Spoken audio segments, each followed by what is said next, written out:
সম্প্রতি বসুন্ধরা আবাসিক এলাকা থেকে দুজন তরুণী গ্রেপ্তার হয়, যারা বিডিএসএম গ্রুপের সদস্য বলে জানা যায়। কিন্তু দর্শক, আপনি কি জানেন এই বিডিএসএম কি? এই বিডিএসএম কোন কোন দেশে নিষিদ্ধ এবং কোন কোন দেশে বৈধ? চলুন দর্শক, আমরা সবগুলো বিষয় জেনে নেই।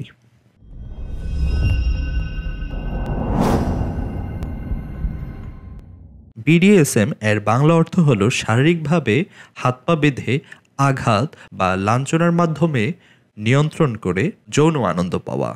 বিডিএসএম মূলত দুইটা গ্রুপে ভাগ করা হয়েছে।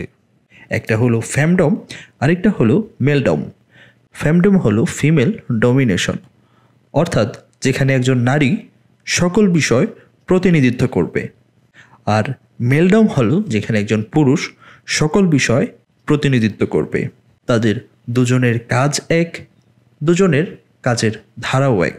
গ্রেপ্তারকৃত একজন তরুণীর ফেসবুক পেজ থেকে পাওয়া কিছু ভিডিও ক্লিপে দেখা যায় একজন পুরুষের হাত পা বেঁধে তার মুখ ঢেকে চাবুক দিয়ে মারা হচ্ছে।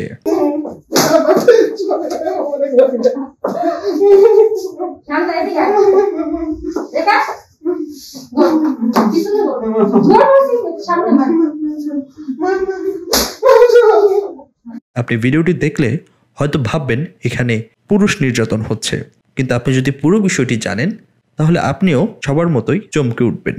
মূলত মেয়েটি এখানে প্রতিনিধিত্ব করছে, আর যে পুরুষ মার খাচ্ছে সে স্বেচ্ছায় এসেছে মার খাওয়ার জন্য। শুধু স্বেচ্ছায় বললে ভুল হবে, রীতিমতো অ্যাপয়েন্টমেন্ট দিয়ে এবং পেমেন্ট করে তারপর এসেছে মার খাওয়ার জন্য। আপনি হয়তো চমকে উঠেছেন যে টাকা দিয়ে কেন আসবে মার খাওয়ার জন্য। জি দর্শক, এটাই হলো বিডিএসএম গ্রুপদের যৌন চাহিদা মেটানোর একটি প্রক্রিয়া। কোনো পুরুষ যদি কোনো মহিলাকে আঘাত করে তাহলে তারা এই আঘাতের মাধ্যমে যৌন সুখ অনুভব করে, এবং কোনো মহিলা যদি কোনো পুরুষকে আঘাত করে তাহলে সেই আঘাতের মাধ্যমে সেই পুরুষও যৌন সুখ লাভ করে। এবং এই পুরো প্রক্রিয়াটাই একজন আরেকজনের সম্মতিক্রমেই করে থাকে।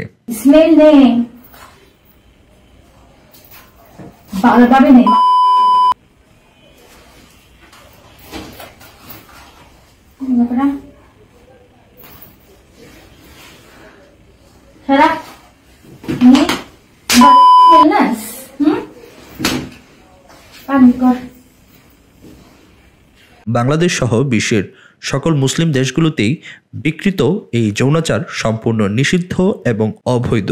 তবে বহির্বিশ্বে আমেরিকা, লন্ডন, জার্মানি, ফ্রান্স সহ আরও অনেক দেশেই এই বিডিএসএম সম্পূর্ণভাবে বৈধ। তবে কেউ যদি কাউকে গুরুতরভাবে আঘাত করে তাহলে অনেক দেশে ক্রিমিনাল অ্যাসাল্টের আওতাধীন হবে, অর্থাৎ কাউকে মারা যাবে কিন্তু খুব বাজেভাবে কাউকে ক্ষতিগ্রস্ত করা যাবে না। তবে ইন্টারনেট ঘেটে জানা যায় বাংলাদেশে 2020-এর পর থেকেই বিডিএসএম মাথাচাড়া দিয়ে উঠেছে। বিশেষ করে টিকটক, ফেসবুক এবং টেলিগ্রাম গ্রুপগুলোতেই এই চক্রগুলো সক্রিয়।